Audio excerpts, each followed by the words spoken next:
Today, we're going to solve the following circuit problem, which involves an NPN bipolar junction transistor.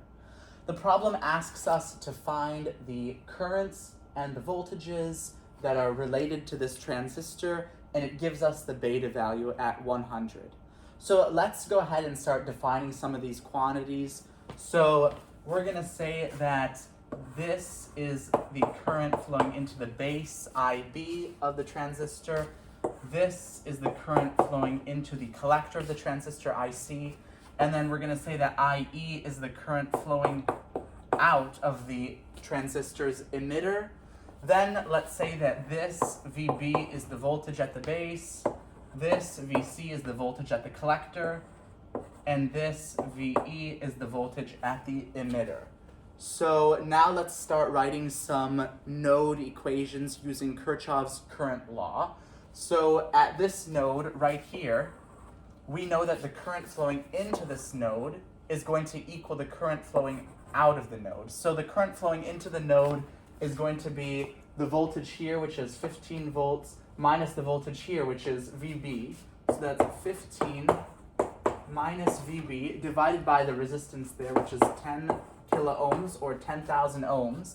And this has to equal the current flowing out of the node, which is IB, the current into the base, plus this current flowing here, which is going to be the voltage VB, minus the voltage here, which is just grounded, so it's 0, divided by the resistance here, which is 5,000 ohms, or 5 kilo ohms.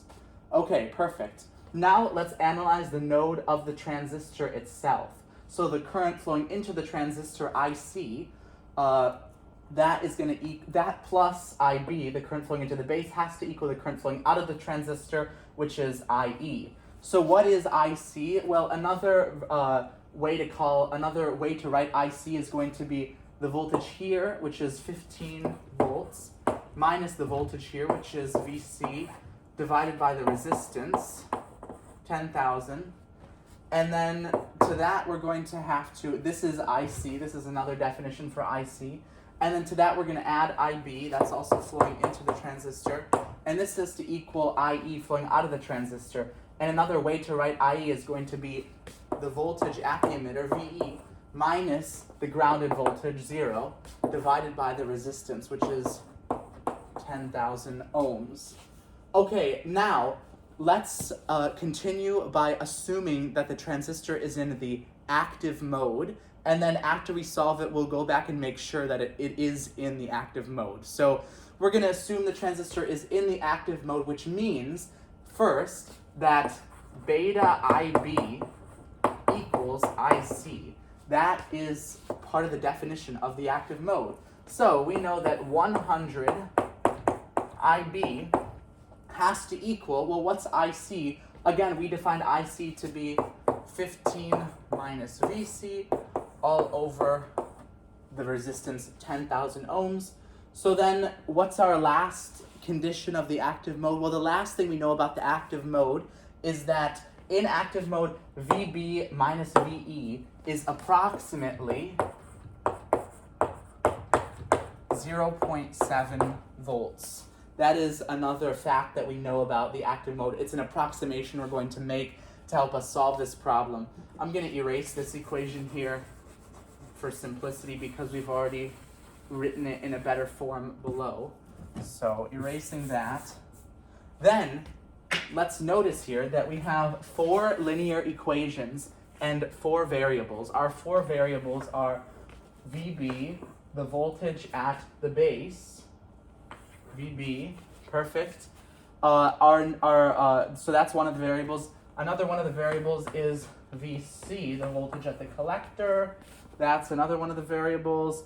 Another one of the variables is VE, the voltage at the emitter. I think I got that. And then finally, the last variable, the 4th variable, is IB here, which is the current going into the base. So everything else besides those are constants. So if we just take these 4 linear equations and bring all the variables onto one side with their coefficients and all the constants onto the other side, we can write this in terms of a matrix. So actually, let's go ahead and put all the information from these 4 linear equations and 4 variables into a matrix.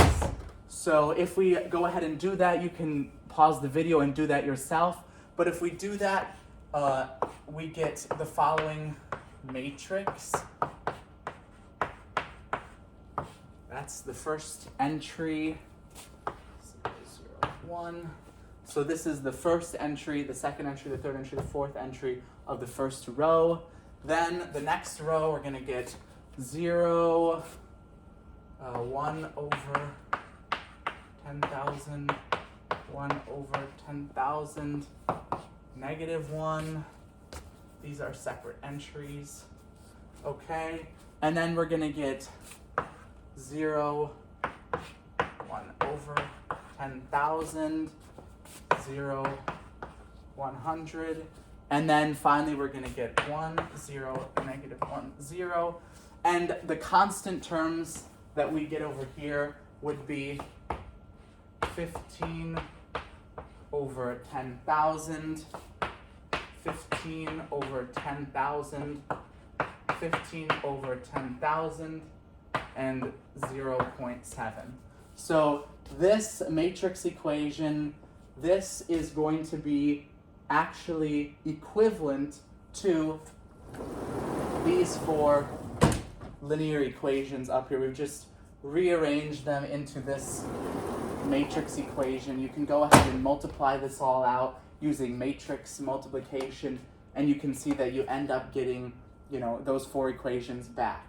So then you can go ahead and plug these matrices into your graphing calculator, and you can solve. It will solve this matrix. It can solve for these variables for you, using row echelon form or a reduced row echelon form, or by finding the inverse of this matrix and multiplying it by this vector here. So there's so many ways to solve this this matrix equation. But once you do solve it, you're going to find that VB is going to equal